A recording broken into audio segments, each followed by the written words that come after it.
আমরা কিভাবে সহজেই ফর্মুলাগুলোর ইকুয়েশন করতে পারবো, যেমন বাইসেকশনের বা নিউটন রেফসন মেথডের, বা আজকে যে আমরা ফিক্সড মেথডের, এগুলো কীভাবে ফর্মুলাগুলো ক্যালকুলেটরে অনেক ইজিলি করে ফেলতে পারবো। চলুন সেটা একটু দেখে নিই। চলুন প্রথমে যেতে হবে আপনাদেরকে মোডে যাওয়ার পর দেখবেন একটা অপশন আসতেছে ফিক্সের। তো ফিক্সে আপনারা 1 ক্লিক করবেন। তারপর এটা হচ্ছে আপনাদের কতটা সিগনিফিক্যান্ট বা কতটা ডেসিমেল আপনারা চান ওইটা ফিক্সড করার জন্য, ঠিক আছে।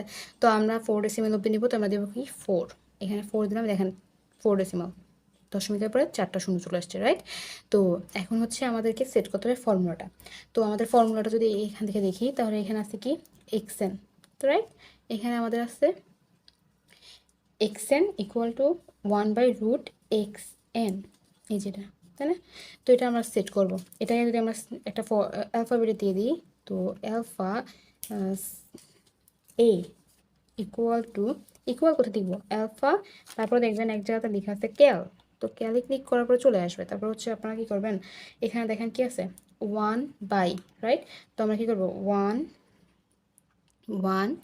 ভাগ, এবার হচ্ছে আমরা দুইটা ওই একটা দেব, ব্রেকেট দেব, দেওয়ার পরে হচ্ছে রুট দিয়ে দেব, রুট আর একটা ব্রেকেট দেব, দেওয়ার পর এখানে দেখেন এক্সএন আছে, তাই না। এই এক্সএনের মান কিন্তু আপনাদের বারবার চেঞ্জ হয়ে যাচ্ছে, বিকজ যখন আপনাদের এন এর মান বাড়তেছে তখন এক্সএন চেঞ্জ হচ্ছে।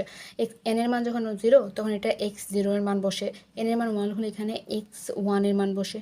তো আমরা কি করব, এটাতে বি দিয়ে দেব, ধরি এইখানে এই এক্সেনটাকে আমরা বি হিসাবে কনসিডার করি।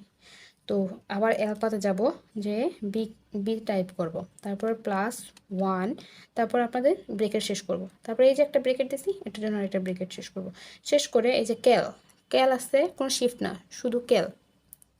শুধু ক্যালে ক্লিক করব, ঠিক আছে। দেখেন এখন আপনার কাছ থেকে বি এর মান খুঁজতেছে। এখন দেখি আমাদের প্রথম ইনিশিয়াল কত, এই যে প্রথম ইনিশিয়াল কত, এখানে 0, রাইট। তো আমাদের এখানে বি এর মান প্রথমে হচ্ছে 0, তারপর আমরা কী করবো ইকুয়াল দিব, দেওয়ার পর আমাদের আসতেছে কত 1, দেখেন 1 চলে আসছে, রাইট। আবার ইকুয়াল দিবেন, দেওয়ার পরে বি এর মান আপনার কাছে চাচ্ছে যে নেক্সট বি এর মান কত, এবার বি এর মান কত 1, তো আপনারা দিবেন 1, দেখেন চলে আসছে এটা, রাইট। দেখেন যেটা আমরা পাইলাম, তাই না। তো এরকম করে আপনারা আবার ইকুয়াল দিবেন, সেম আপনাকে বারবার শুধুমাত্র মান বের করতে বলবে। এখন আপনি যত দেন 0 পয়েন্ট, আমরা কী পাবো 7071, রাইট। তো এখানে আপনার এটা চলে আসবে, এই যে দেখছেন, দেখুন এই যে, রাইট, এটা চলে আসছে। তো আপনার পুরো এক্স্যাক্ট মানগুলো দিয়ে দিবে, আপনাদের অনেক ইজিলি জিনিসটা করতে পারবেন। আশা করি এটা আপনার জন্য অনেক হেল্পফুল হবে। থ্যাংক ইউ, আল্লাহ হাফেজ।